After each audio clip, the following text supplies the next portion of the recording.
I kind of want to pick up from where I left off last week. And last week we were answering the question, how should Christian leaders and how should Christians respond to and lead in a culture that's divided, a society that's quite divided on a whole range of different issues, political, and social. And it's a charged environment, heightened environment, a lot of anxious people around at the moment. Obviously, genuine concerns about health. So we get all that. And how should we as leaders respond? And we should have a voice into culture. We should be speaking into that place. We shouldn't be absent. We shouldn't be passive. We should be active in our social and cultural contexts. And so that was what I was talking about last week. I just want to follow on from that a little bit.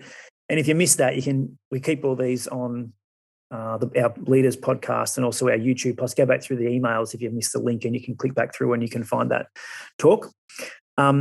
And so today I want to go a bit deeper, and I want to talk about us as leaders and Christians and how we can lead with wisdom during this season. And I think it's so timely that as a church, we're actually about to embark upon a month of Proverbs and Prayer. And those two keys, Proverbs and Prayer, are actually they're fundamental and powerful keys to equip ourselves with to be present in the culture we find ourselves in and the context that we find ourselves in, and to speak into it and to not be passive, but to bring something of heaven into this environment. And as I said, it follows on from last week. So I think the last week's talk is helpful, and it sets up a great foundation. And so now I just want to talk about how those two things that we're going to be looking at next month, October, Proverbs and Prayer, can help to equip us to bring something into our society, in our culture, in our current context. I think the first thing I love so much about Proverbs is that, firstly, it's rooted in timeless wisdom. It's not something that is just a new idea. It's not a new fad or a new thought or a new TED talk or a new approach. It's timeless, but it is as effective today as it was when it was written thousands of years ago. And I'm not going to go back thousands of years. I'll go back because it's my birthday today, I'll go back about 25 years maybe. 28 years, when I was in high school, early high school years. And I think in reflection, I was probably a lot more insecure than I thought I was at the time. I think as you get older, you kind of can reflect and you can see yourself through a different lens. And so I think I was a little insecure, and I used to get really frustrated, only internally though. I never used to take it out on anybody, but I used to get a little internally frustrated at the success and the popularity of other people, and especially when that popularity and that favour was gained or seemingly gained by unfair or unjust measures. And I'd go home of an afternoon after school, and I used to remember this, and I'd go home and I'd read the Bible, and I used to read Proverbs, and I always was comforted by that because it just reminded me, it challenged me, but it also reminded me that, God's got this, like God's actually the one in control, and we shouldn't really be concerned or worried about the unjust outcomes that we see or things being unfair, particularly when it's about us feeling insecure about our position in the world. There were Proverbs like Proverbs chapter 5, verse 21 to 22. It says, "For the Lord sees clearly what a man does." Because I used to think that God wasn't watching all these unjust and unfair things happening. I'd be like, God, I'm the one who's going to church. I'm the Christian, and everyone else seems to be succeeding around me. Like, what's going on? So for the Lord sees clearly what a man does, examining every path he takes. An evil man is held captive by his own sins. They are ropes that catch and hold him. Now, there's a whole lot of Proverbs about, God reminding his people that he's on the case of people who are doing things that are unfair and unjust in our world. And it's not really up to us to bring judgment or to change the circumstances of other people's lives, because that's God's job, not ours. And I just was always comforted by that. And it reminds us that in our present crisis that we're in now, in our current social and cultural context, that God has an answer. God has an answer to this. It's not new. It's not a surprise. And the wisdom of Proverbs speaks to our current culture and our current context. And the church can bring that wisdom into our world. And we should live out that reality, that wisdom reality that Proverbs teaches us, but also be bringing that wisdom to other people. So we can help support them to understand that this is not new to God, and God's got something to say on all these issues. And so firstly, you can just relax in that, and secondly, you can bring something to it.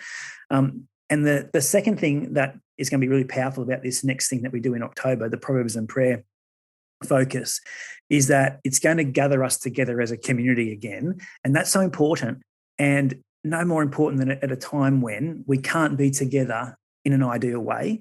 And the reason I think that is so important, and I really want to kind of emphasize this is the second thing of these three things these three keys that this next season will bring. The second thing is that community, and particularly the community of wisdom, which is what we're going to be looking at, a community that's gathered around wisdom. A community of wisdom, it tunes us into the voice of God, and it tunes out the noise of the world. So a community of wisdom, it tunes our ears into the frequency of heaven, and it tunes out the frequency of the noise, the white noise of the world.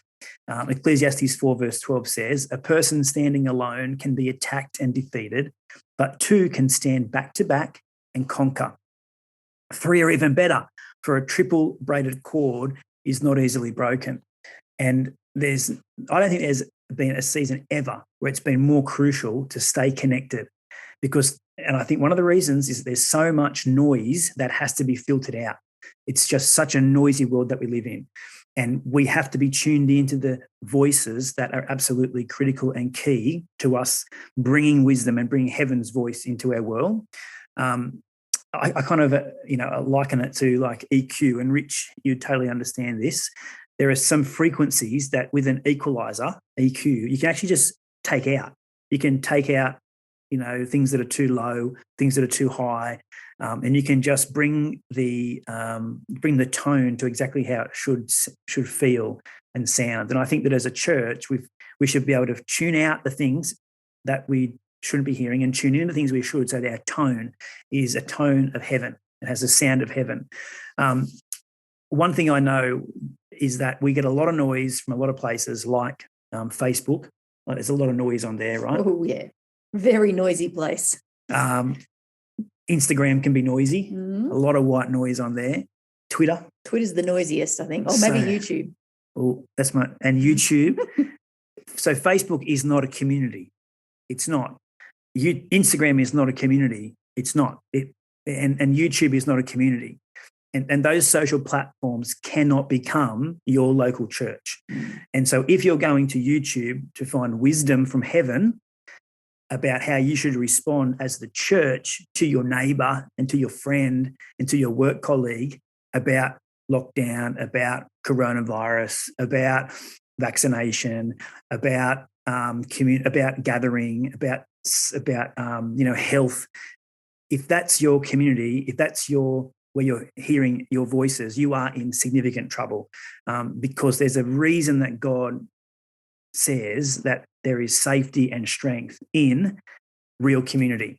So social platforms cannot become your local church. And if they are, you are in big trouble. So just be careful, because that's easy for us to fall into. And so the question is, what are you tuning into? And bigger question, what are you tuning out? Because you have to make a decision. You have to be intentional about both of those things. You have to be intentional about both, because noise comes your way, and you have to be tuning into the wisdom of heaven. And that's why I just think this next season for us as a church doing Proverbs and Prayer is going to be so powerful, because it's intentionally tuning into the voice of heaven and being in community. Like I said to you guys before, being in the virtual room, or now being together in Scone physically when you can be, gathering together in small groups where it's safe to do so. Like, this has got to be our first step. It's got to be community. It's got to be building each other up in the local context. I'm telling you, that's key. Not hearing a voice from 5,000 kilometers away that's 10 years old, that's gone viral on YouTube. That's not bringing heaven to earth. So that's a challenge. And I think that if we focus on what matters most, which is our local church, our local community, then we'll all be healthier, safer, stronger, and we'll have something of heaven to bring to our world. And finally, the third thing that's going to be really powerful about this next season is prayer. Proverbs and prayer. So we're partnering those things together, because prayer is the only antidote to anxiety. God has shown us through the pattern of biblical history, and he's written it in his word so clearly, and we see it through Proverbs, that a connection to heaven through prayer, putting God first and making God big and our problems small is the only antidote to anxiety. Philippians 4 verse 6 says this, and I say that because this is an anxious time. And as Richard said earlier, when we come out of a season of restrictions and out of a season of lockdown, we've got to kind of re-engage with the world. And Rachel alluded to this earlier, that for a lot of people that can be difficult, and we've got to be careful about how we lead people in that season. And so wisdom has to prevail, but we have to point people to heaven, and prayer does that. Philippians 4 verse 6, I know Rachel's favorite verses in the whole Bible, says, do not be anxious about anything. Now that's easy to say, but the verse gives us some powerful tools to apply. Don't be anxious about anything, but in every situation, by prayer and petition, so bring to God, or meeting with God through prayer and bringing God the things that are on your mind. Through prayer and petition, with thanksgiving, present your requests to God.